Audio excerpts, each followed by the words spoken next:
Good morning student. आज हम लोग एडीआर जो प्रीवियस लेक्चर में एडवर्स ड्रग रिएक्शन करके जो मैंने चैप्टर स्टार्ट किया था, जिसमें मैं आपको प्रीवियस लेक्चर में डेफिनेशन और रीजंस ऑफ एडीआर पढ़ा चुकी हूँ। आज उसी टॉपिक को आगे बढ़ा रहे हैं हम लोग और उसमें पढ़ रहे हैं क्लासिफिकेशन ऑफ एडीआर। ठीक है, एडवर्स ड्रग रिएक्शन किस तरीके से क्लासिफाई किया गया है और कौन से उसमें मेन हेडिंग्स है वो हम आज के टॉपिक में देखने वाले हैं। तो स्टार्ट करते हैं हमारे टॉपिक के साथ में। यहाँ पे मैंने लिखा है एडीआर। ठीक है, एडीआर दो मेन क्लासेस में डिवाइड किया गया है, एक तो प्रेडिक्टेबल और दूसरा है अनप्रेडिक्टेबल। प्रेडिक्टेबल का मतलब है जिसका अंदाजा हम लगा सकते हैं वो, और अनप्रेडिक्टेबल मतलब जिसको हम अंदाज नहीं लगा सकते और वो अचानक से आ जाते हैं वैसे। ठीक है, तो इस सबसे पहले आज जो है ना मैं तीन जो मेन हेडिंग्स है इसके ऊपर फोकस करने वाली हूँ, और अनप्रेडिक्टेबल जो है वो मैं कल पढ़ाने वाली हूँ आपको या नेक्स्ट लेक्चर में पढ़ाऊंगी। ठीक है, तो सबसे पहले प्रेडिक्टेबल पे आ जाते हैं। प्रेडिक्टेबल का मतलब मैंने आपको बताया जिसका हम अंदाज लगा सकते हैं उनको हम प्रेडिक्टेबल बोल सकते हैं। तो उसमें पहला हेडिंग है हमारा एक्सेसिव फार्माकोलॉजिकल एक्टिविटी, दूसरा है सेकेंडरी फार्माकोलॉजिकल इफेक्ट और तीसरा है रीबाउंड इफेक्ट ऑन डिसकंटिन्यूएशन। तो मैंने यहाँ पर उसको डिटेल में एक्सप्लेन किया है।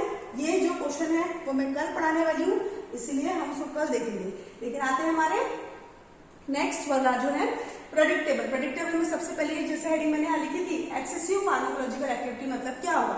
एक्सेसिव मतलब होता है एक्सेस में कोई भी एक्टिविटी, जब कोई ड्रग शो करता है, फार्माकोलॉजिकल एक्टिविटी शो करता है, that comes this category excessive pharmacological activity.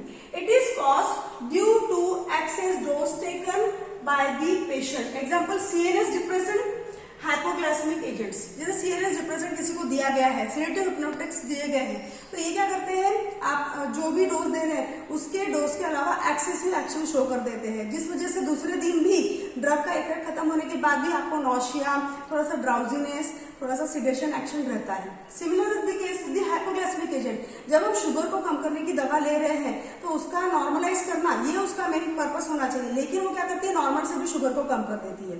तो इसका मतलब हो गया एक्सेसिव फार्माकोलॉजिकल एक्शन शो किया है उस ड्रग में। समझ में आ गया? दैट कम्स एडीआर, वो भी एडीआर में ही आ रहा है। क्यों? क्योंकि नॉर्मल डोज में हमने दिया था पर एक्सेसिव फार्माकोलॉजिकल एक्शन मिला और हमको वो यहाँ पर एडीआर का रूप में नोटिफाई होगा। Now second but common in patient with kidney dysfunction. ये जो ना किडनी डिस्फंक्शन वाले पेशेंट जो रहते हैं, न्यूनेट्स मतलब बहुत ज्यादा जो छोटे, मतलब 6 महीने से छोटे बच्चे जो रहते हैं, और जेनेटिक्स मतलब 60 साल के ऊपर, इनके केस में भी हमको नॉर्मल डोज में ही आपको एडीआर देखने को मिलने वाला है। मैंने बताया था आपको उसके पहले भी कि न्यूनेट्स मतलब छोटे बच्चे जिनका किडनी, जिनका लीवर अभी प्रॉपर डेवलप नहीं हुआ है।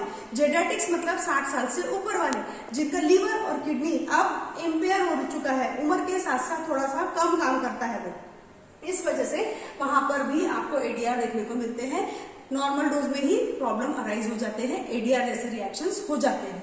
नॉर्मल डोजेस में मैंने जैसे बता दिया, तो किसके नॉर्मली डोज दे रहे हैं, न्यूनेट्स को, जेनेटिक्स को, लेकिन किडनी डिस्फंक्शन और इन तीनों जो नाम लिखे हैं, इन तीनों के केसेस में नॉर्मल डोज ही वहां पर एडीआर शो करने वाला है। ठीक है, नाउ एग्जांपल के केस पे यहाँ पर हम देख रहे हैं ब्रेडिकार्डिया इन पेशेंट रिसीविंग एक्सेसिव डिगॉक्सिन। अगर इन तीनों के केस में अगर हम एग्जांपल के देख रहे हैं, अगर उनको डिगॉक्सिन दिया गया, डिगॉक्सिन क्या है, ये एक कार्डियोटॉनिक है। कार्डियोटॉनिक का मतलब होता है हार्ट बीट को नॉर्मल पर लाकर रखना। ठीक है, लेकिन डिगॉक्सिन जो है एक्सेसिव फार्माकोलॉजिकल एक्शन शो करेगा और नॉर्मल से भी बीट्स को कम कर देगा। जब नॉर्मल से बीट कम हो जाती है that condition is known as bradycardia. तो ये हुआ एक्सेसिव फार्माकोलॉजिकल का, हम लोगों ने सेकंड केस देख लिया। ठीक है, नाउ थर्ड इसमें एग्जांपल हम डिस्कस करने वाले हैं respiratory depression in patient suffering from severe bronchitis.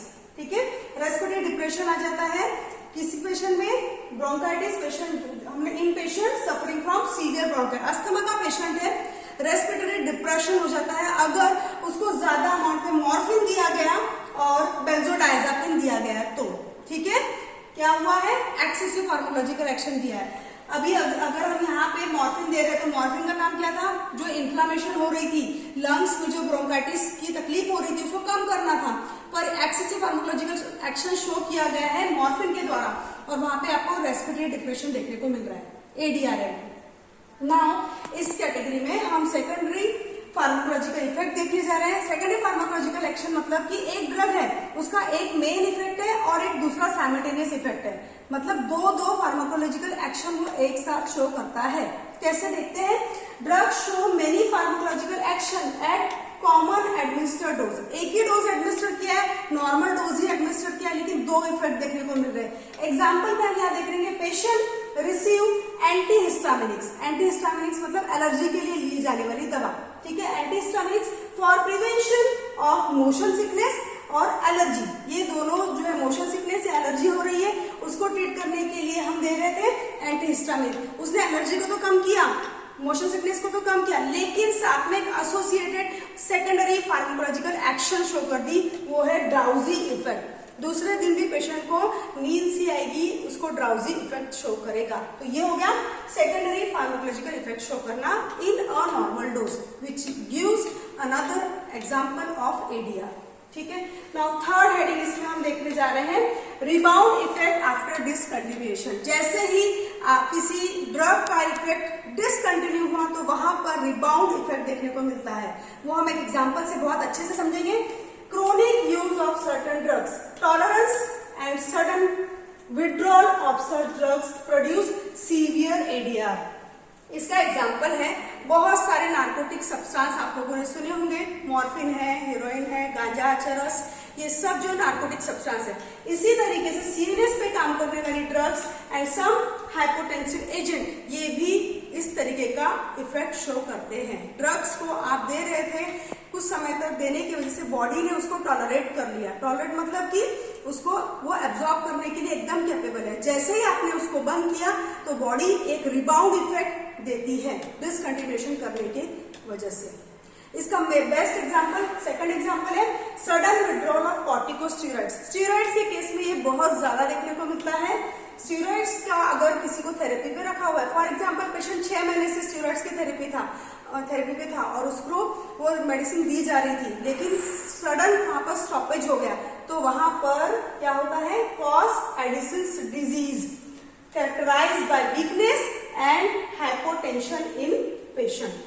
जो एडिसन डिजीज जैसा वहां पर पेशेंट शो करेगा और उसको तकलीफ होगी, वो जो भी कॉर्टिकोस्टेरॉइड है वो वहां पर क्या कर रहे हैं, टॉलरेंस डेवलप कर चुके थे, सडन विड्रॉल किया तो वहां पर एडिसन डिजीज जैसे सिम्टम्स देखने को मिले। इसीलिए सजेस्ट किया जाता है जब भी पेशेंट को स्टेरॉइड्स दिए जा रहे हैं तो वहां पर जो डोजिंग है वो ज्यादा से कम की तरफ आते हुए स्टॉप करना है, एकदम से सडन विड्रॉल करना नहीं है, ठीक है।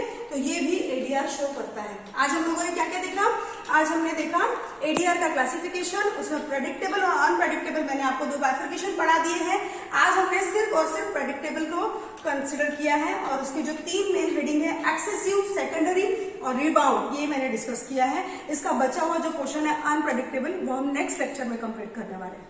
Thank you.